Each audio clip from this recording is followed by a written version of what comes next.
शिवकाशीचा पाठ संपल्यानंतर बाजी प्रभू पळतायत. बाजी प्रभू छत्रपती शिवरायांना पालखीमध्ये घेतलेला आहे.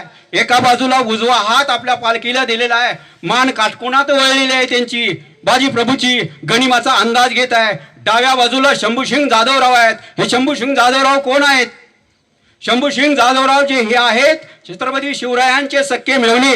म्हणजे ज्या वेळेला देवगिरीच्या किल्ल्यावरती अचलोजी, रघोजी आणि एक भाचा यशवंत ह्यांना आधी निजामशहानं भऱ्या दरबारामध्ये त्यांची कत्तल केली होती, त्याच्यामध्ये जे अचलोजी होते, अचलोजीचा मुलगा संताजी, हा संताजी आणि छत्रपती शिवरायांचे मोठे भाऊ शहाजी राजांचे पहिलं अपत्य संभाजी, संभाजी आणि संताजी हे तुमच्या कनकगिरीच्या वेड्यामध्ये अफजल खानच्या दगाबाजीमुळे हे दोन्ही धारातीर्थी पडले होते. हे जे संताजी आहेत, संताजीचा मुलगा तुमचा शंभूसिंग जाधवराव, शंभूसिंग जाधवरावचा मुलगा धनाजी जाधवराव, धनाजी जाधवरावचा मुलगा चित्रसेन जाधवराव, हे नंतर स्वराज्याचे तुमचे सरनौबत आणि सेनापती होत गेले. तो भाग बाजूला. आणि 1653ला ह्या शंभूसिंग जाधवराव यांची बहीण काशीबाई ह्यांचा विवाह छत्रपती शिवरायांच्या बरोबर झालेला होता. म्हणजे शंभूसिंग जाधवराव हे शिवाजी महाराजांचे मेव्हणे होते. ह्या मेव्हण्यानी आपल्या स्वराज्यासाठी, आपल्या भाऊजीसाठी, आपल्या बहिणीचं कुंकू वाचावं म्हणून त्यासाठी ह्या पावनखिंडीमध्ये मोठं बलिदान घेऊन प्राणाचं बलिदान त्यांनी दिलेलं आहे. तेच शंभूसिंग जाधवराव डाव्या बाजूला पालखीचे आहेत. पालखी पळवायचं काम चाललेलं आहे. अंधार आहे, पूर्ण अंधारानं साम्राज्य पसरलेलं आहे. पाऊस पडतोय, अशा पद्धतीनं त्यांनी मार्गक्रमण करतायत. पायामध्ये काही राहिलेलं नाही आहे. एवढ्या गुडघाभर चिखलामध्ये त्यांचं पाय रुततायत. काटा मोडतोय का काय होतोय हे तर बाजूलाच राहून या.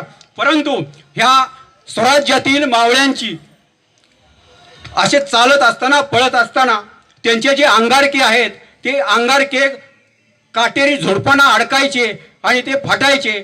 फाटले तरी काय हरकत नाही, परंतु त्याच्यामुळे बाजी प्रभू म्हणाले की वेग कमी होतोय, पळण्याचा वेग कमी होतोय, तर तुम्ही ती अंगारके काढून टाका. काही मावळ्यांनी अंगारके सुद्धा काढून टाकले आहे. राजांप्रती असलेली निष्ठा, आपल्या स्वराज्यांविषयी असलेली निष्ठा ह्याला जगामध्ये तोड नाही. बाजी प्रभू ही पळतायत, बाकी सर्व मावळे पळतायत. बरोबर 6 वाजायच्या ठिकाणी पांढरे पाणी हा ओढा आहे. पांढरे पाणी म्हणजे 1.5 किलोमीटर अंतरावर तुमच्या पावनखिंडीच्या पाठीमागे, म्हणजे गजापूरची जी घोडखिंड आहे त्याच्या पाठीमागे 1.5 किलोमीटरवरती तुमचं हे पांढरं पाणी आहे. पांढऱ्या पाणीमध्ये हे सकाळी 6 वाजण्याच्या अंदाजात पोचलेले आहेत. पाठीमागून महाराजांचा हेर येतोय आणि महाराजांना काय सांगतोय, तुमचे 5,000चं घोडदळ आणि 2,000चं पायदळ घेऊन तुमचा सिद्धी मसूद येत आहे पाटला करत. आता काय केलं पाहिजे? ते खिंडीमध्ये पोचले, उजाडलेलं आहे संपूर्ण, काहीच कुणाला सुचत नाही आहे. छत्रपती शिवराय म्हणले काही घडून द्या, या ठिकाणी आपण काय करूया, सगळेच लढूया. परंतु नाही. त्यावेळेला बाजी प्रभूच्या मुखातून उद्गार आलेत जे बकरीमध्ये नमूद आहेत. बाजी प्रभू म्हणतायत, आम्ही इथेच राहावे, आपण विशाळगडी जावे आणि भांडी वाजवावी. भांडी वाजवणं म्हणजे काय करणं, तोफांचे आवाज देणे. महाराज साहेब आमच्या कुटुंबाला, आम्ही जरी या ठिकाणी धारातीर्थी पडलो तरी महाराज साहेब आमच्या कुटुंबाला कधीही अंतर देणार नाहीत, असे बाजी प्रभूचे उद्गार त्यावेळेचे आहेत. बाजी प्रभू एवढे बोलल्यानंतर फुलाजी प्रभू आहेत त्यांचे मोठे बंधुराज, तेही लढायला आहेत. शंभूसिंग जाधवराव आहेत. आता ह्यातलं सर्वांना माहिती आहे, ह्यातलं आम्ही कुणीही राहणार नाही, आम्ही जाणार आहे. शिवाजी महाराज आपल्या राहिलेल्या 300 मावळे घेऊन पुढे विशाळगडाकडे गेलेले आहेत. तिथे पण आदिलशाहीचे 2 सरदार आहेत, सूर्यराव सुर्वे आणि जसवंतराव दळवी, त्यांचाही त्या ठिकाणी प्रतिकार चालू आहे. 6 वाजता सुरू झालेली ही लढाई 48 किलोमीटरचं अंतर तोडून पावनखिंड गाठलेली आहे ह्या मावळ्यांनी. आणि एवढं घडत असताना, एवढं संपूर्ण घडत असताना छत्रपती शिवराय पुढे गेलेले आहेत. आणि हे या एक एक एक एक एक एक तुमच्या युद्धामध्ये धारातीर्थी पडत आहेत. परंतु बाजी प्रभूनं जी युद्धाची व्यूह रचना केली होती ती अशी होती, इसवी सन पूर्व 480 ग्रीकवर हल्ला करण्याच्या इराद्याने इराणच्या बादशाह गेला तिथे आणि थर्माफिली नावाची खिंड त्या ठिकाणी ओलांडून जावं लागत असे. त्या ठिकाणी स्पार्टन लिओनायडस हे आपल्या 1400 सैन्यानिशी आणि ह्यांचं जास्त सैन्य होतं, परंतु हे जे इराणच्या बादशाचं सैन्य वरून गेलेलं आहे आणि पाठीमागून ही सैनिक दुश्मन आणि पुढूनही दुश्मन असं 4.5 दिवस लिओनायडस लढला आणि त्याचं सैन्य गेलं आणि उद्दिष्ट साध्य झालं नाही. त्यानंतर इराणच्या बादशानं 150 किलोमीटरवर असणारी ही जी ग्रीकची कॅपिटल सिटी अथेन्स आहे ती कॅप्चर केली त्या ठिकाणी, म्हणजे ती जिंकली.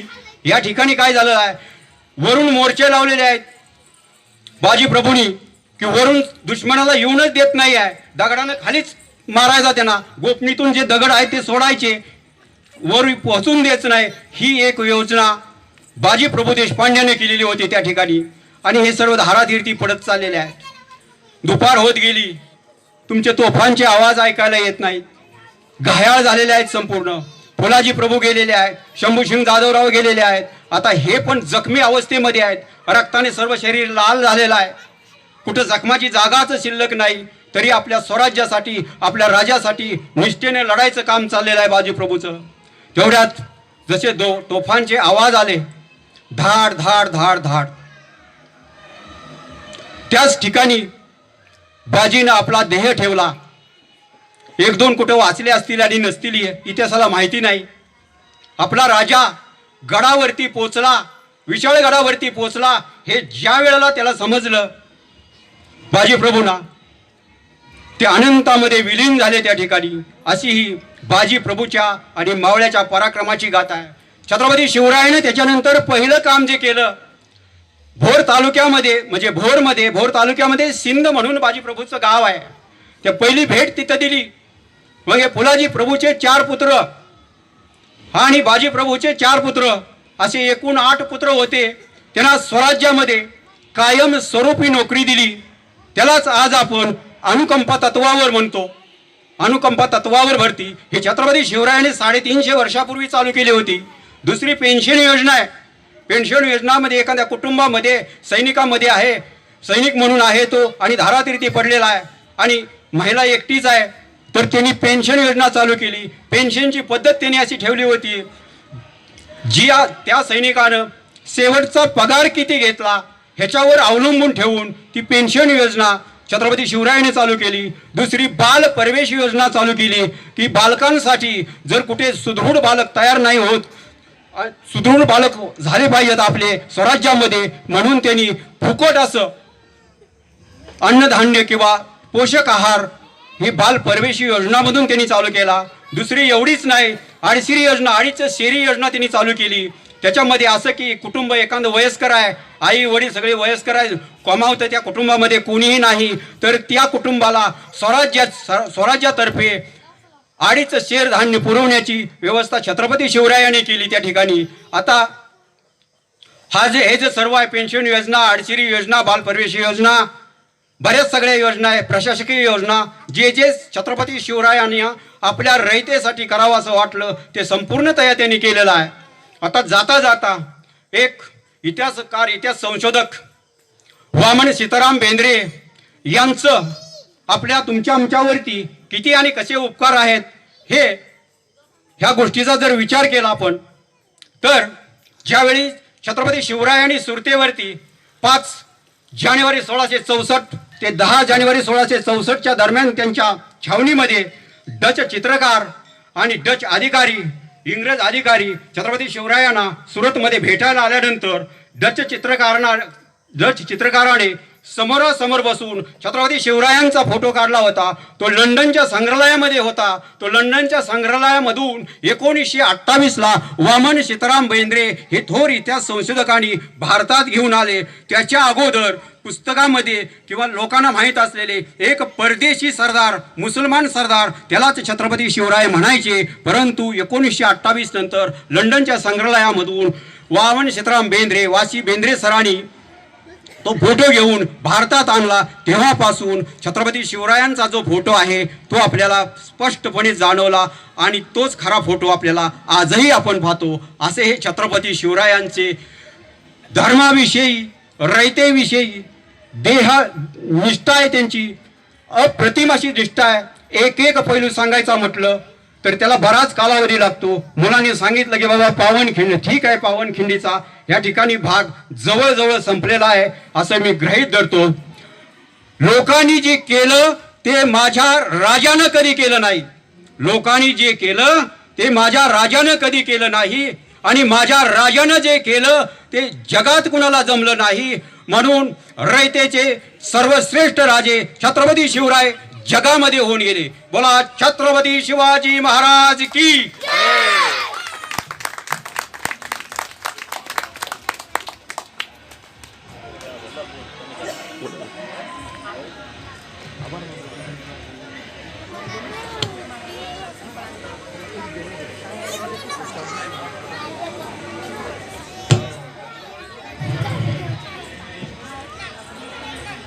नाही ते थोडं प्रतापगडची माहिती द्या म्हणतायत. मार्च आता थोडक्यातच सांगतो प्रतापगडची माहिती. मार्च 1659 विजापूरवरून 40,000 फौजेनिशी अफजल खान स्वराज्यावर चालून आला. त्याने तुळजापूर मंदिर भग्न अवस्थेत करून टाकलं, त्यानं मूर्तीफोड करून टाकली. पुढे ते आलेले आहेत पंढरपूर, तिथून बडव्याने ती मूर्ती पळवली म्हणून विठ्ठलाची मूर्ती वाचली. तिथून ते तसंच पुढे सिंगणापूरला आलेले आहेत. आपल्या सिंगणापूरपर्यंत आपले जे बहिर्जी नाईक होते गुप्तहेर खात्याचे छत्रपती शिवरायांचे, ते पंढरपूरमध्ये सामील झाले आणि इत्थंभूत माहिती छत्रपती शिवरायांना दिली. या ठिकाणी खान काय करतो, त्याचा दिनक्रम कसा आहे, त्याची काय अभिलाषा आहे, ही माहिती पंढरपूरमध्ये सामील झालेले हे जे गुप्तहेर खातं आहे बहिर्जी नाईक आणि त्यांचे लोक, हे शिंगणापूरपर्यंत होते. शिंगणापूरपासून ते परत प्रतापगडावरती गेलेले आहेत. प्रतापगडावरती छत्रपती शिवरायानं ह्या अफजल खानाचं नियोजन कसं केलेलं आहे, छत्रपती शिवरायानं अफजल खानाचं नियोजन कसं केलेलं आहे. ह्यांचे वकील आहेत, त्यांचे वकील आहे की कृष्णाजी भास्कर आहेत, हे वाईचे आहेत तरी ते अफजल खानाच्या बाजूने आहेत. हे दुसरे तुमचे वकील आहेत, हे छत्रपती शिवरायांचे सासवडला राहणारे ब्राह्मणच आहेत, ते वकील होते. आता हे वकिलांचं झालं सगळं, दोघं दुईकडे वकील. पुढे जाऊया आपण. अफजल खान पोहोचल्यानंतर वाईवरून छत्रपती शिवरायांनी ज्या वेळेला जानेवारी 1656 जावळी काबीज केली, जानेवारी 1656 त्यांनी जावळी काबीज केली, त्यावेळेला प्रतापगड पण त्यांनी घेतला आणि त्या ठिकाणी बांधला त्यांनी स्वतः. प्रतापगडचं बांधकाम करणारे मोरपंत पिंगळे आहेत. 2 वर्षामध्ये त्यांनी काम पूर्ण केलेलं आहे आणि त्या ठिकाणी ते थांबलेले आहेत. कुठून आले ते? राजगडावरून प्रतापगडकडे आलेले आहेत आणि अफजल खान इकडून वाईला येऊन पोहोचलेला आहे. त्याला सांगितलं, पंतांच्या एरदाऱ्या चालूच आहेत सांगायच्या. आता ह्या ठिकाणी छत्रपती शिवरायांनी 8 स्किल मधलं एक स्किल वापरलेलं आहे प्रतापगडच्या युद्धामध्ये. त्याला यायला भाग पाडलेला आहे जावळीच्या खोऱ्यामध्ये प्रतापगडच्या माचीवरती. ते माचीवर यायच्या अगोदर छत्रपती शिवरायांनी 10 नोव्हेंबर 1659 अगोदर 8 आणि 9 ह्या 2 तारखेला काय केलं होतं? 2 तारखेला त्यांनी शामियाना उभारलेला होता. मोत्याच्या झालरी, रत्नजडीत वगैरे जेही काय असेल त्यांनी सुशोभित केलं होतं.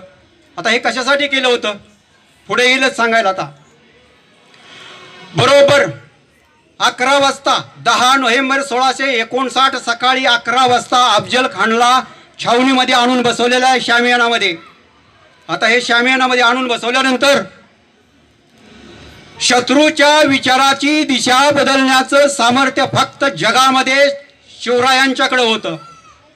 जसा तुमचा अफजल खान शामियानामध्ये बसलेला आहे, कुठे बसलेला आहे? शामियानामध्ये बसलेला आहे. तर त्याच्या डोक्यात विचार आले, एवढी झगमगाट, एवढी कुठून पैसा ह्यानं आणला, असा त्याच्या मनामध्ये विचार निर्माण झाले. आणि मुख्य विचार शिवाजीला मारण्याचा जो आहे तो बाजूला निघून गेला. म्हणजे शत्रूच्या विचाराची दिशा बदलण्याचं सामर्थ्य जेवढं छत्रपती शिवरायांना होतं जगात दुसऱ्या कुणालाच नव्हतं. 11 वाजता बसवला. छत्रपती शिवराय बरोबर प्रतापगडच्या बाले किल्ल्यावरून उतरलेले आहेत. टायमिंग दिलेलं आहे भेटीचं 12 वाजता. आता 12 वाजताच भेटीचं टायमिंग का दिलेलं आहे? ज्या वेळेला छत्रपती शिवराय त्यांच्या मावळ्यासह त्यांच्या अंगरक्षकासह प्रतापगडच्या बाले किल्ल्यावरून खाली पाहतील त्यावेळेला प्रतापगडच्या माचीवरती अफजल खानाचं जे सैन्य आहे त्यांची टेहळणी करता येईल, त्यांच्या हालचालीवर नजर ठेवता येईल. परंतु अफजल खानानं जर वर पाहिलं किंवा त्याच्या सरदारांनी जर वरती पाहिलं बाले किल्ल्याकडे तर त्यांच्या डोळ्यात सूर्याचे किरण घुसावेत म्हणजे त्यांचं काहीच समजू नये. परंतु छत्रपती शिवरायांना ह्यांचं सगळं दिसावं अशी योजना त्यांनी दुपारी टायमिंगची ठेवलेली आहे. 11ला आणून बसवलेला आहे, दुपारचं टायमिंग ठेवलेलं आहे. छत्रपती शिवराय 2 वाजता पोहोचतात, एवढे लेट पोहोचलेले आहे तिथे. आता हे उतरत असताना 10 अंगरक्षक तुमचे छत्रपती शिवरायांच्याकडचे आहेत आणि 10 अंगरक्षक अफजल खानाकडचे आहेत. ह्या संपूर्ण ची नोंद जी आहे ती छत्रपती शिवराय हयात असताना कवींद्र परमानंद यांनी शिवभारत ग्रंथ लिहिला. त्या शिवभारत ग्रंथामध्ये ही नावं उपलब्ध आहेत. अफजल खानकडचे 6 आहेत परंतु आपल्याकडचे 10चे छत्रपती शिवरायांकडचे 10ची 10 नावं उपलब्ध आहेत. आता योगायोगानं ती नावंही तुम्हाला मी सांगतो. नंबर 1 संभाजी कावजी कोंडाळकर, 2 संभाजी करवर, 3 यसाजी कंक, 4 कोंडाजी कंक, 5 इब्राहिम सिद्दी, 6 काताजी इंगळे, 7 सुरजी काटके, 8 कृष्णाजी गायकवाड, 9 विसाजी मुरंबट, 10 जीवा देव महाले. आता ह्या बाजूचे 6 शिल्लक आहेत बघा. सय्यद वांडा 1, अब्दुल सय्यद 2, पैलवान खान 3, रहीम खान 4, शंकराजी मोहिते 5, पिलाजी मोहिते 6. बरोबर झाले. आता हे कुणी कुणी काय काय करायचं आहे छत्रपती शिवरायांना आपल्या अंगरक्षकांना सांगितलेलं आहे. नंबर 1 संभाजी कावजी कोंडाळकर त्यांना सांगितलं शामियानामध्ये जे काय चाललेलं आहे तू अजिबात लक्ष देऊ नको. परंतु जर अफजल खान बाहेर आला, अफजल खानचं वजन होतं त्याला 300 किलो, उंची 6.5 फूट. छत्रपती शिवरायांचं वजन होतं 72 kg, 72 किलो, उंची 5.5 फूट. आता हे एवढा विषम सामना आहे. संभाजी कावजी कोंडाळकर, यसाजी कंक यांचा बकरीमध्ये उल्लेख आहे. त्यांचा बकरीमध्ये उल्लेख आहे. काय उल्लेख आहे बकरीमध्ये? घोडा 4 पाय धरूनही उचली, एवढी जबर ताकद. आणि अफजल खान तसाच आहे हो. शिवरायांनी जी संभाजी कावजी कोंडाळकरांची जी निवड केली होती ती अफलातून निवड होती. दुसरी सूचना दिली जीवा महालेला सांगितलं जीवा हा दानपट्टा चालवण्यामध्ये म्हणजे दुधारी तलवार असते 3.5 ते 4 किलो एका तलवारीचं वजन, दोन्ही हातात 2 दानपट्टे घेऊन हा 15 ते 20 फूट उडी मारायचा. इतका तो दानपट्टा चालवण्यामध्ये माहिर होता. त्याची निवड छत्रपती शिवरायांनी जीवाची केलेली आहे. आणि तिकडचा सय्यद बंडाही तसाच होता. छत्रपती शिवरायांनी त्याला सांगितलं, जीवाला सांगितलं तू कुठेही लक्ष द्यायचं नाही, तुझं लक्ष फक्त सय्यद बंडावरती पाहिजे. शामियानामध्ये काय चाललंय ते तू पाहायचं नाही. एंट्री आतमध्ये छत्रपती शिवरायांनी केलेली आहे. हा उभा राहिलेला आहे अफजल खान, छत्रपती शिवराय पुढे पुढे गेलेले आहेत. छत्रपती शिवराय हे अखंड सावधान होते. काय होते? अखंड सावधान होते छत्रपती शिवराय. भेटीला गेल्यानंतर उठला, आता ऊर भेट घ्यायची आहे, गळा भेट घ्यायची आहे, घेतली. त्यानं तातडीनं आपल्या डाव्या कुशीमध्ये छत्रपती शिवरायांचं डोकं धरलं.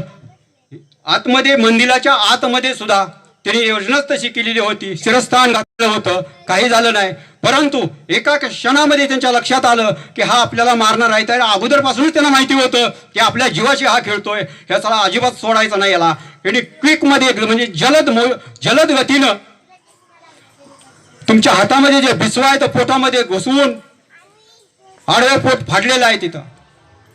अजिबात टायमिंग लावलेलाच नाही. आणि जसाही आतला आरडाओरडा ऐकून सय्यद बंडा बाहेरून धावत आत येत चाललेला आहे. जीवाची नजर तशीच होते.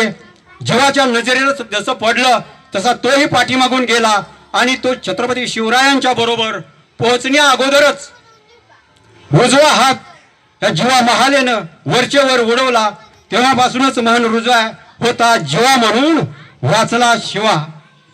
असं हे एकंदरीत शिवरायांचं दैदिप्यमान पराक्रम तुमचा आग्र्याचा विलक्षण आहे, एकदम विलक्षण आहे. मंत्रमुग्ध होऊन तुम्ही ऐकाल अशा पद्धतीने आग्र्याची भेट आहे. शाहिस्ते खानाचा जगातील सर्वात मोठा सर्जिकल स्ट्राईक म्हणून गणलं जातं ते शाहिस्ते खानावरती केलेला हल्ला.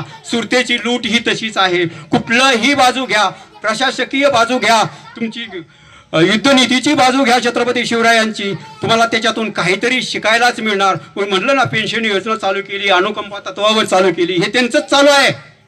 आजही तुम्हाला ऐकायला आश्चर्य वाटेल, सावित्री नदीवरती छत्रपती शिवरायांनी 350 वर्षापूर्वी बांधलेला पूल आजही जसाच्या तसा वापरामध्ये आहे. हाय का कोणाची ताकद? हा ब्रिटिशांनी हा कृष्णा नदीवरती 100 वर्षापूर्वी पूल बांधलेला आहे. आता ह्याच्यातील जाता जाता एक थोडं छोटंसं उदाहरण तुम्हाला सांगतो की छत्रपती शिवरायांचं टेक्निक 175 वर्षांनी ह्या ब्रिटिशांनी कसं चोरलेलं आहे. 1676ला छत्रपती शिवरायांनी तुमच्या अलिबाग जवळच्या खांदेरी त्या बेटावर खांदेरी किल्ला बांधायला घेतला. शिवाजी महाराजांनी त्यांच्या आयुष्यातील एकमेव सागरी लढाई ब्रिटिशांबरोबर त्या किल्ल्यावरती केलेली आहे आणि त्या ठिकाणी विजय मिळवलेला आहे. त्यावेळेला त्यांचा ब्रिटिश लष्करी अधिकारी जे आहे त्याने त्यांच्या ईस्ट इंडिया कंपनीला कळवलेलं आहे की ह्या शिवाजी महाराजांकडं जी संगमेश्वरी प्रकारच्या गलबत आहेत अशा पद्धतीची जर आपल्याकडे नसली तर ह्या माणूस आपल्याला कधी पण हरवेल आणि आपल्याला राज्य करता येणार नाही, असं त्यांच्या अधिकाऱ्याने ईस्ट इंडिया कंपनीला कळवलेलं आहे. या ठिकाणी हिरम गणेश उत्सव मंडळाचे सर्व पदाधिकारी, महिला मंडळ, ह्या सर्वांनी, हे लहान मुलं म्हणा, या सर्वांनी मला छत्रपती शिवरायांच्या प्रसंगावरील काही गोष्टी शांतपणे ऐकून घेतल्या. त्याबद्दल मी हा सर्वांचं आभार व्यक्त करतो आणि माझे शिवचरित्रावरील विचार संपल्याचं मी जाहीर करतो. जय महाराष्ट्र.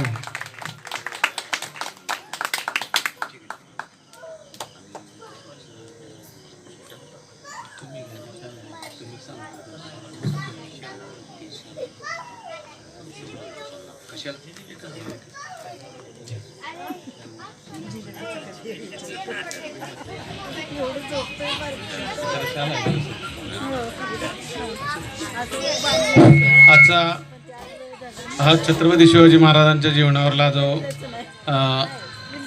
वक्तव्य किंवा वक्तृत्व केलं, अष्टादश पुराणेषु किंवा वक्तादश सहस्त्रेषु असं म्हटलं जातं की अभ्यास करावा लागतो एखादी गोष्ट पारंगत होण्यासाठी. आणि शिवाजी सगळा वाचणे, शिवाजी समजून घेणे आणि शिवाजी मांडणे ह्या सगळ्या कला आहेत, त्या फार अवघड कला आहेत. आणि त्या कलेचं जिवंतपण आपल्या वसंतनगरमधील आपले रहिवासी श्री बोराडे साहेब यांनी अतिशय सुंदर पद्धतीने मांडलेलं आहे. जवळ 1 तासभर आपण शिवाजी महाराजांचं बारकाईनं चित्रण ऐकत होतो. खरा शिवाजी समजून घेण्यासाठी अनेक लेखकांनी लेखन केलेलं आहे. 1300, 1400, 1500 ते 1900, 2000 आणि आजचं 2023 या 700-800 वर्षाच्या कालावधीमध्ये नेमकं शिवाजीचं स्टार्टिंग लाईफ त्यांनी इतक्या व्यवस्थितपणे सांगितलं.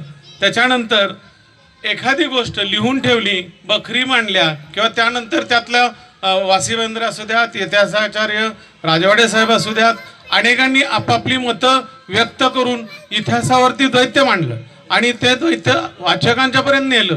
वाचकांनी त्याच्यावरती विस्तृत लिखाण केले, अनेकांनी PhD केल्या. अभ्यास खूप परिपूर्ण आणि मोठे आहे. पण स्वतः गड किल्ल्यावर जायचं जे गोनी दांडेकरांनी केलं होतं, तिथं जाऊन ते सगळे स्पॉट बघायचे. मगाशी त्यांनी सांगितले त्याप्रमाणे त्या रायगडावरलं एक कमान आहे, ती कमान जर आपण पाहिली तर ब्रिटिशांनी त्या कमानीचं डुप्लिकेशन गेटवे ऑफ इंडियाला केलं. म्हणजे शिवाजी महाराजांनी 350-400 वर्षापूर्वी ज्या काही गोष्टी घटना केल्या त्या गोष्टींच्या पुनरुच्चार ब्रिटिशांना करावे लागले आणि ब्रिटिशांनी करताना त्यांना कुणाचं तरी अवलोकन करावं लागलं. शिवाजी राजे श्रेष्ठ होते, महापराक्रमी होते, धुरंधर होते. म्हणजे त्यांच्या बाबतीत अनेक सुवचना आहेत. त्यांची नीतिमत्ता, त्यांचे वक्तृत्व असू द्या, त्यांचं कलाकृती असू द्या, त्यांनी जे जे काही निर्माण केलं ते लहान बाळापासून ते वृद्धांच्यापर्यंत आज चिरंतन आहे. याच्या पाठीमागं कारण आहे ते वारंवार आपल्यापर्यंत भिडलं जातं, आपल्या मनात ती स्फूर्ती येते. सरांनी अतिशय चांगल्या पद्धतीने ही कल्पना आपल्या मंडळाने राबवली. आज त्यांचा आपण मंडळामार्फत सत्कार घेतोय. श्री बाबरसाहेब शालसाहेब पिळदेव सरांचा सत्कार करतील.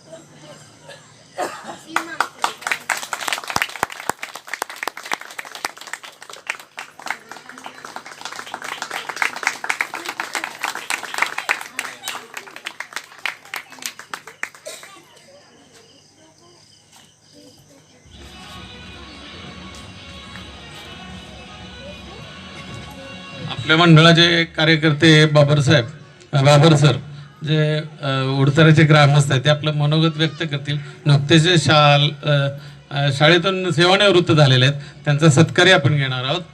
ते आपलं मनोगत व्यक्त करतील.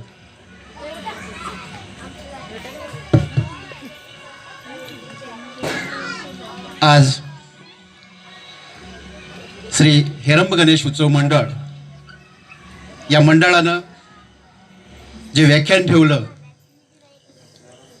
ते अतिशय प्रेरणादायी, उत्साहवर्धक आणि तरुण पिढीला लाभदायक अशा प्रकारचं आहे.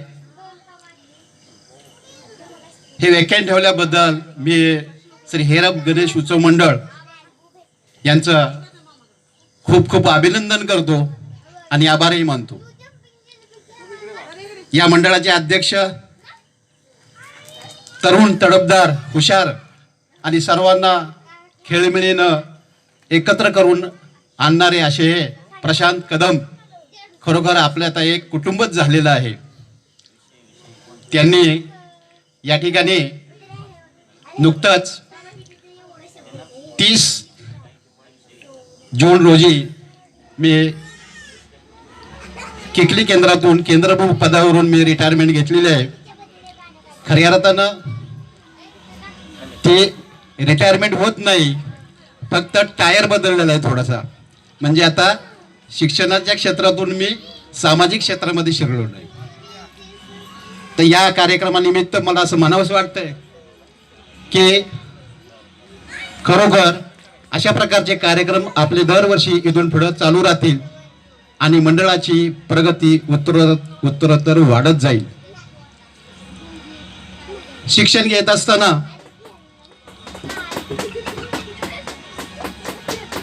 त्यावेळेला अतिशय प्रतिकूल परिस्थितीतून मी शिक्षण घेतलेलं आहे. एका सामान्य कुटुंबामध्ये जन्मलेला शेतकऱ्याच्या घरी मी जन्म घेतलेला आहे. आणि त्यावेळेला तुम्हाला सांगावं असं वाटतं की आज KG पासून आपण सर्वांना हजारोनं लाखोनं फी देतोय. आमच्या कुटुंबामध्ये आम्ही 4 जण भावंड होतो, 2 बहिणी आणि 1 थोरला भाऊ. तर त्यावेळेला पहिलीपासून जवळजवळ 10वी पर्यंत सर आम्ही लागोपाठ एकतेत होतो. मी पहिलीत असेल तर आमचा थोरला भाऊ दुसरीत असेल, बहीण तिसरीत असेल असं. तर त्यावेळीची परिस्थिती तुम्ही म्हणाला आता कशाला ती सांगताय, पण माहीत असावं म्हणून या गोष्टीची मी उजळणी करतोय की एकदा पहिल्यांदा जी पुस्तकं घ्यायची ती जुनी पुस्तकं घ्यायची आणि तीच पुस्तकं थोरल्या बहिणीनं वापरायची, तीच पुस्तकं पुढच्या वर्षी थोरल्या भावानं वापरायची, तीच पुस्तकं मी वापरायची, तीच पुस्तकं नंतर आमच्या धाकट्या बहिणीनं वापरायची. अशा प्रकारचं शिक्षण घेतलं आणि जीवनाला कशी कलाटणी मिळते सांगता येत नाही. कुणाच्या बोलण्यानं, कुणाच्या व्याख्यानानं कधी माणूस प्रेरित होईल सांगता येत नाही. त्याप्रमाणे मी तसं पाहिलं तर 12वी सायन्स पास झालेला विद्यार्थी, पण थोरल्या भावानं गणित विषय घेतला सायन्सला, म्हणून मी प्रेरित होऊन मी गणित घेतला, पण मला तेवढं गणित जमलं नाही, त्यामुळे मी 12वीमध्ये फेल झालो गणितामध्ये. आणि नंतर घरामध्ये चार गुरं होती, ती गुरं सांभाळत होतो. नंतर आमचा एक माऊस भाऊ आहे तरडागाव माझा आजोळ, त्या ठिकाणी राहिला होता, सातारला कामानिमित्त आला. तो म्हणला आता काय करतोय, चला आपण जाऊया. म्हणून मी त्यांच्याबरोबर गेलो आणि साध्या अर्जावर मी DEDला अर्ज केला आणि तिथून माझे खऱ्या अर्थानं चेंज झाला. आणि नंतर जवळजवळ 38 वर्ष मी सेवा केली चांगल्या प्रकारे आणि आज तुमच्याबरोबर आहे. थोडक्यात अतिशय चांगल्या पद्धतीची माझी सर्व्हिस झालेली आहे. बरंच काही सांगता येईल. आज या ठिकाणी आपले सहकारी, खरोखर मी त्यांच्या भाषणाला प्रेरित झालेलो आहे. सर, तुमच्या या भाषणामुळे मलाही असं वाटायला लागले की आता मी तुमच्याबरोबर तुमचा शिष्य म्हणून याच्या शिवाजी महाराजांच्या विषयी निश्चित मी माहिती सांगेन. का तर एक आदर्श आहे, आपलं दैवत आहे, त्याची माहिती सांगायला काहीच अडचण नाही. त्यामुळं हे सर्व सांगणं गरजेचं आहे. शिवाजी महाराजांच्या बद्दल सांगायचं तरी किती. आपण इयत्ता 4मध्ये शिवाजी महाराजांचा इतिहास होता, शासनानं तो नंतर थोडासा बदल केला, पण पहिलीपासून आज विद्यापीठापर्यंत शिवाजी महाराजांच्यावर अभ्यास चालू आहे, पुस्तकं चालू आहेत. जगामध्ये शिवाजी महाराजांचा अभ्यास चालू आहे. का तर त्यांचं कर्तृत्व महान आहे, थोर आहे. कितीतरी उदाहरणं देता येतील. मग आपल्या महिलांच्या बद्दल असणारं त्यांचं प्रेम, त्यांची वागणूक, त्याचबरोबर 12 बलुतेदार आहेत त्यांच्याबरोबर असणारी त्यांची नीती, त्यापेक्षा महत्त्वाचं म्हणजे की शिवाजी महाराज ह्या आपल्या भागातच आहेत. सर, तुम्हाला आवर्जून सांगावंसं वाटतं की यूट्यूबवर तुम्ही पाहता की भोईंजवळचं चंदनवंदन, आमच्या किकलीजवळचं चंदनवंदन आहे, तिथं खऱ्या अर्थानं त्यांनी स्वराज्याची स्थापना केलेली. आणि तुम्ही जर किकलीचं देवळ बघितलं असेल, ते अफजल खानाचा जो वध केला त्यावेळेला ती स्वारी सगळी या भागातूनच गेलेली आहे. बरंच आपणाला त्यांच्यावर बोलता येईल.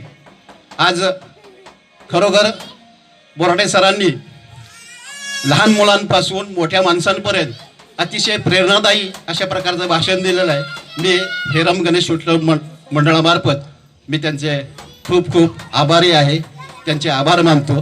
धन्यवाद.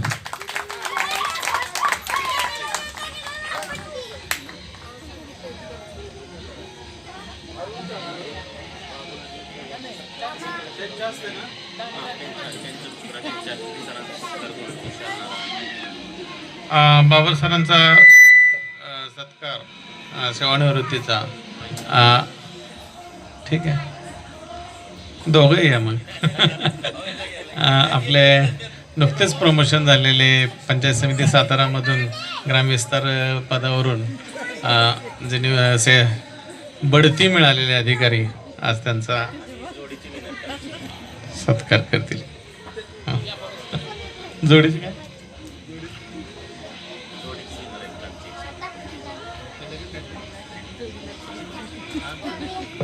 कालच्या जोडीचे विनर आहेत नाही का, ते संगीत खुर्चीच्या जोडीचे विनर. अतिशय खेळीमेळीत झालेला कार्यक्रम कालचा होता संगीत खुर्चीचा.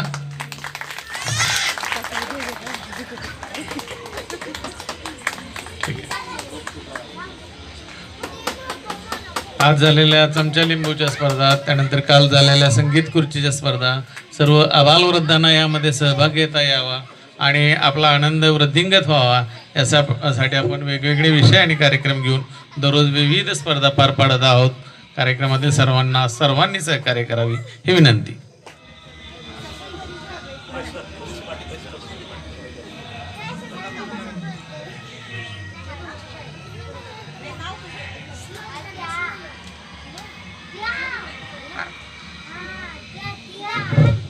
सर्वांना नमस्कार. आदरणीय व्यासपीठ आणि श्री हेरंब गणेशोत्सव मंडळाचे आपले तरुण तडफदार हरहुन्नरी आणि धडाडीचे अध्यक्ष त्याचबरोबर त्यांची सपोर्ट टीम, सपोर्ट सिस्टीम, उपाध्यक्ष, खजिनदार, सचिव आणि सर्व सुज्ञ नागरिक, ग्रामस्थ बंधू भगिनी आणि आमचे बालचमू सर्वांना वंदन. आज गणेशोत्सवाच्या निमित्तानं आदरणीय श्री बोराटे सर यांनी शिवचरित्रावर अनमोल अशी माहिती आपल्याला दिली. खरं तर शिवाजी महाराज समजून घेणं, समजणं ही फार अवघड गोष्ट आहे. वरवर पाहिलं तर आत्ता सरांनी पण बऱ्याचशा विषयांना स्पर्श केला. शिवरायांचा जन्म, शिवरायांचं शिक्षण, त्यांचं बालपण, त्यानंतर त्यांनी अगदी हुबेहूब प्रसंग निर्माण केला. शर्थीने खिंड लढवली, बाजी प्रभू देशपांडे यांचं अगदी हुबेहूब वर्णन सांगून तो ऐतिहासिक प्रसंग त्यांनी आपल्या डोळ्यासमोर उभा केला. त्यानंतर शाहिस्तेखानाची फजिती, राज्याभिषेक, तर अशा अनेक विषयांवर माहिती सांगून त्यांचं सखोल असं मार्गदर्शन आपल्याला केलं, आपणा उपस्थित सर्वांना प्रेरित केलं. तर खरं म्हणजे आता शिवाजी महाराजांचं ते चरित्र ऐकून मला पण अगदी बोलण्याची अनावर इच्छा झाली. आता बराच वेळ झालेला आहे, मी थोडंसंच बोलणार आहे. तर शिवाजी महाराज हे समजून घ्यायला तसे खूप अवघड आहेत. आपण वरवर पाहिलं तर आपल्याला शिवरायांचं चरित्र हे लहानपणापासूनच ऐकायला मिळतं. पूर्वी आम्ही शिकायचो त्या अभ्यासक्रमामध्ये शिवाजी महाराजांचा पाठ्यक्रम होता इतिहास या विषयामध्ये, पण आता महाराष्ट्र शासनानं RT आल्यापासून तो विषय काढलेला आहे आणि जॉमेट्री हा विषय इन्क्लूड केलेला आहे. पण असू द्यात, तर तसे शिवाजी महाराज समजून घेणं हे खूप अवघड आहे. वरवर पाहिलं तर शिवरायांची आपल्याला माहिती मिळते, पण शिवरायांचं जे टेक्निकल नॉलेज होतं ते आता सरांनी मगाशी आपल्याला छान उदाहरण दिलं की सावित्री नदीवर उभारलेला पूल आजही किती भक्कम आहे. शिवरायांनी अनेक गड जिंकले, डोंगरी किल्ले जिंकले, शत्रूच्या नीतीचा अवलंब केला. त्यांना माहिती होतं की आपली फौज लहान आहे, आपल्याकडं दारुगोळा कमी आहे, मग त्यांनी गनिमी काव्याची पद्धत अवलंबिली, डोंगराळ भागात लपून छपून लढाई करणं. आणि तसं पाहिलं तर शिवरायांच्या जन्मापासूनच, शिवरायांचा जन्म शिवनेरी किल्ल्यावर झाला आणि शिवरायांचा मृत्यू रायगडावर झाला. म्हणजे शिवराय हे त्यांच्या नावामध्येच सगळं काही आलेलं आहे. तर शिवराय हे लहानपणापासूनच मावळ्यांच्या मुलाबरोबर खेळायचे. म्हणजे त्यांच्यावर जे संस्कार झाले की व्यक्ती ही समजून घेणं. आता त्यांनी अनेक योजना राबवल्या, हे आपण आता त्यांच्या प्रदीर्घ व्याख्यानातनं ऐकल्या की त्यांनी मुलांसाठी सुद्धा पोषण आहार किंवा अडशिर योजना अशी सुरू केली. म्हणजे समाजातल्या जे तळागाळातले लोक आहेत की आजची बालकं ही सुदृढ होणं ही काळाची गरज आहे आणि आजची मुलं ही उद्याचे भावी नागरिक आहेत. म्हणजे त्यांनी सगळ्या लोकांना संघटित केलं. मावळ्यांच्या मुलांबरोबर ते खेळले आणि त्यांनी मावळ्यांच्या मुलांपासूनच रायरेश्वराच्या मंदिरामध्ये स्वराज्य स्थापनेची प्रतिज्ञा घेतली.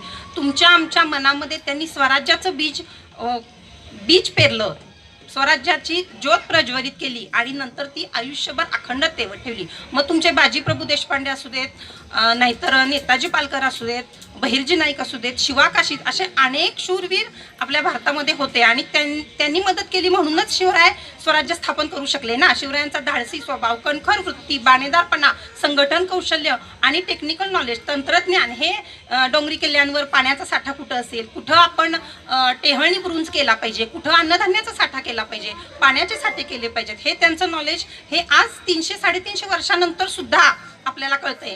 आणि गेटवे ऑफ इंडियामध्ये आता मगाशी सरांनी सांगितलं की आपल्या बऱ्याच कलाकृतींचं त्यांनी पळवलेल्या आहेत, चोरलेल्या आहेत, पण अशा अनेक म्हणजे प्रतिकृती म्हणा किंवा आपले सिंहासन, शिवरायांचं सिंहासन, असं अनेक. आणि आता अमेरिकेमध्ये सुद्धा आपल्या शिवाजी महाराजांचा इतिहास शिकवला जातो. आपल्या शासनानं मात्र तो अभ्यासक्रमातनं काढलाय. अमेरिकेमध्ये the great king and kingdom of Shivaji Maharaj नावाचं विषय आहे त्यांच्या अभ्यासक्रमामध्ये. तर त्याच्यामध्ये सुद्धा त्यांचे अनेक लोकांनी शिवरायांचं एकच युनिट, उदाहरणार्थ शिवरायांचं बालपण, ह्याच्यावरच PhD केलेली आहे. शिवरायांचा राज्याभिषेक, असे आपल्या प्रत्येक महाराष्ट्रीयन लोकांना अभिमान वाटेल असं शिवरायांचं चरित्र आहे.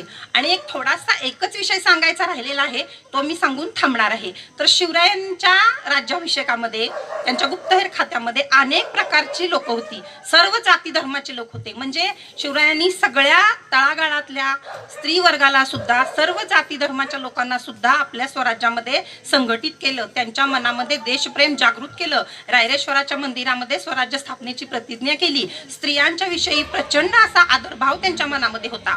आता सुभेदारांची सून जेव्हा त्यांच्या सैन्यानं पळवून आणली, तो एक मला प्रसंग विशद करावासा वाटतो की त्यांची नीतिमत्ता म्हणजे कशी होती बघा. की ते काय म्हणाले, अतिशय सुंदर देखणी अशी सुभेदाराची सून ज्यावेळेला त्यांच्या सैन्याने पळवून आणली तेव्हा त्यांच्या तोंडातनं काय उद्गार निघाले की अशीच आमची आई असती सुंदर रूपवती, अशीच आमची आई असती सुंदर रूपवती, आम्हीही सुंदर झालो असतो वदले छत्रपती. त्या शिवरायांच्या काळामध्ये इतक्या वर्षानंतर सुद्धा आम्ही सगळ्या माता भगिनी तरुणी सुरक्षित आहोत का? शिवरायांनी नैतिकता जपली. शिवरायांच्या मनामध्ये किती आदरभाव होता स्त्रियांच्या प्रती. त्यांनी हिरकणीवरून चढून जाणाऱ्या स्त्रीचा सुद्धा आदरपूर्वक सत्कार केला. वीर नारी माता म्हणून तिचा सत्कार केला. सुभेदाराच्या सुनेला सुद्धा तिची खणा नारळाची ओटी भरून सन्मानपूर्वक तिची परत पाठवणी केली आणि आपल्या सैन्याला निक्षून सांगितलं की स्वराज्यामध्ये प्रत्येक धर्माचा प्रत्येक वर्गाचा आदर हा झाला पाहिजे. म्हणजे ही केवढी त्यांची दूरदृष्टी होती. आणि त्या शिवरायांच्या काळामध्ये आपण आपला सोनेरी इतिहास गिरवतो वाचतो, पण समाजामध्ये आज अशा नैतिकतेचं शिक्षण देण्याची गरज निर्माण झालेली आहे. आता मगाशी सरांनी पण सांगितलं की वाई तालुक्यामध्ये पण असे अनेक वैराटगड आहे. अनेक शिवरायांच्या म्हणजे इतिहासाची आपल्याला दाखले मिळतात. इतिहासकारांनी पण त्यांचं अतिशय चित्र रेखाटलेलं आहे. आता रायगडमध्ये सुद्धा आता केलाय रोपवे वगैरे, पण तिथल्या गडाची टेहळणी बुरुंज पाहणी, अन्नधान्य साठवण्याच्या पद्धती, पाणी साठवण्याच्या पद्धती, जर काय आक्रमण आलं तर तिथं सैनिक किती बसतील, मावळे लपून राहतील, गनिमी काव्याची पद्धत अवलंबून शत्रूवर लढाई कशी करता येईल, असं अनेक तंत्रज्ञान शिवरायांच्याकडे अवगत होतं. शिवरायांनी स्त्रियांचा सुद्धा सन्मान केला आणि मला हा त्यांचा पैलू फारच आवडतो. त्या शिवरायांच्या काळामध्ये आज सुद्धा नैतिकतेचे शिक्षण देण्याची गरज झालेली आहे. पण हे शिवराय घडले कुणामुळं? तर शिवरायांना संस्कार आणि संस्कृती या एकाच नाण्याच्या दोन बाजू आहेत. पण ज्या मातीमध्ये शिवराय जन्माला आले त्याच मातीत आपण पण जन्माला आलो. आणि शिवरायांचे बाळकडू ज्यांनी त्यांच्यावर असे संस्कार केले, त्या जिजामाता यांचा आज उल्लेख करणं हे मला फार गरजेचं वाटतं. कारण त्यांनी जेव्हा शिवरायांचा जन्म झाला तेव्हाची परिस्थिती खूप धामधुमीची होती. मावळ्यांच्यात ते राहिले आणि ते देशप्रेमाचं जे बीज आहे, जे संस्काराचं रोप आहे, ते जिजाबाईंनी त्यांच्या मनामध्ये कोरलं. बालपणामध्ये त्या शिवरायांना रामाच्या, कृष्णाच्या, भीमाच्या आणि अर्जुनाच्या गोष्टी सांगत आणि त्या सांगत की हा प्रभू श्री रामचंद्राच्या थोर वंशामध्ये तुझा जन्म झालेला आहे, तर तू सुद्धा लोकांसाठी काहीतरी केलं पाहिजे. समाजासाठी आपण सुद्धा देणं लागतो. मग समाजासाठी सुद्धा प्रत्येक नागरिकाचं कर्तव्य आहे. आपल्याला शिवरायांना जिजाबाईंनी सांगितलं की स्वराज्य स्थापन करणं हे आपलं नैतिक कर्तव्य आहे. त्यासाठी त्यांनी सगळ्या लोकांना संघटित केलं. त्यांच्या मनामध्ये देशप्रेमाची भावना निर्माण केली आणि म्हणूनच जीवाला जीव देणारे लोक तयार झाले. त्यानंतर आपल्या सर्वांना ज्ञात तर आहेच की नेताजी पालकर ह्यांना पण शत्रूनं पकडलं आणि नंतर त्यांना बळजबरीनं मुस्लिम धर्म स्वीकारायला लावला. मग काही काळानंतर ते परत आले, परंतु शिवरायांनी त्यांची मनाची स्थिती ओळखून घेतली, अवहेलना केली नाही. त्यांनी परत स्वधर्मामध्ये त्यांना परत घेतलं. त्यावेळेच्या ब्राह्मण लोकांनी शिवरायांना राजे म्हणून राज्याभिषेक करायला नकार दिला. मग त्यांनी काशीहून ब्राह्मण आणले आणि राज्याभिषेक केला. म्हणजे शिवरायांच्या स्वभावाचे असे अनेक पैलू आहेत की ज्या मातीमध्ये आपण घडलो. तर आता नुसतंच आपला देशाचा सोनेरी इतिहास वाचून आपण चालणार नाही, तर आपण सुद्धा ज्या शिवरायांच्या मातीमध्ये जन्माला आलो की आपल्या प्रत्येक नागरिकाला गर्व आहे की आपण सुद्धा शिवरायांच्या पदस्पर्शाने पावन झालेल्या भूमीमध्ये जन्माला आलो. आपण त्यांचं चरित्र वाचतो, पण त्यांच्या जर आदर्शाची शिकवणीची थोडी तरी आपण आपल्या मनामध्ये त्यांचं कार्य अंगीकारलं तरच ती शिवरायांना खऱ्या अर्थानं श्रद्धांजली ठरेल. एवढं बोलून मी थांबते. धन्यवाद.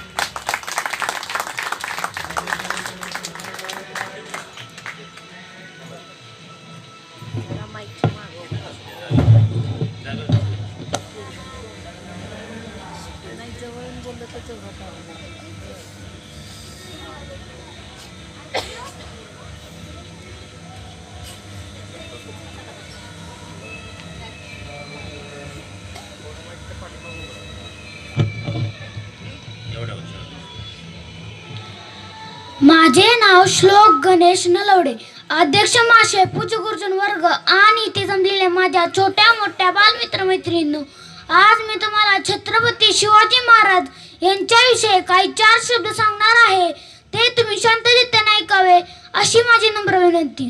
महाराज गडपती, गजाश्वपती, भूपती, प्रजापती, सुवरत्न श्रीपती, अष्टवधान जागृत, अष्टवधान वेष्टित, न्याय अलंकार मंडित, शस्त्र शस्त्र पारंगत, राजनीती धुरंधर, प्रौढ प्रताप पुरंदर, क्षत्रिय कुलावंतस, सिंहासनाधीश, राजाधिराज, योगी राज, श्री श्री श्री छत्रपती शिवाजी महाराज की. शिवनेरीवर एक तारा चमक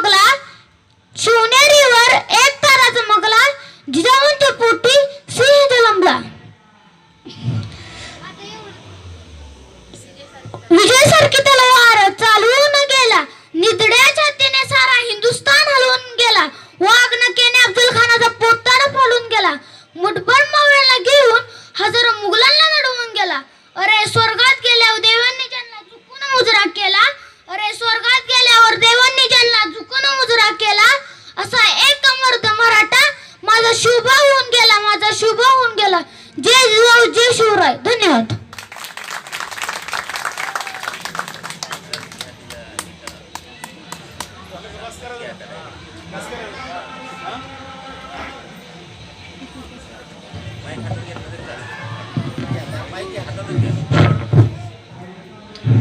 बराच वेळ झाला आपण कार्यक्रमासाठी थांबलेलो आहोत. मला वाटतंय आत्ता जे या लहान मुलांना भाषण केलं एक स्फूर्ती मिळाली सगळ्यांना. मला वाटतं असेच वक्तृत्व निर्माण होतील या भूमीत किंवा या इथल्या क्षेत्रामध्ये. आजची ही स्फूर्ती बोराडे सरांनी जे काही लेक्चर दिलं त्या लेक्चरमधून आपण बरंचसं काही घेऊन जाणार आहोत की अबालवृद्धांना बोलण्याची स्फूर्ती तर मिळाली, पण आपल्या आतमध्ये साठलेला शिवाजी बाहेर पडू शकतो. शिवाजी हा शिवाजीच आहे, न भूतो न भविष्यती. आजची सभा आपण इथं संपूया आणि पुन्हा उद्याच्या कार्यक्रमासाठी सर्वांनी वेळेत हजर राहूया. ओके.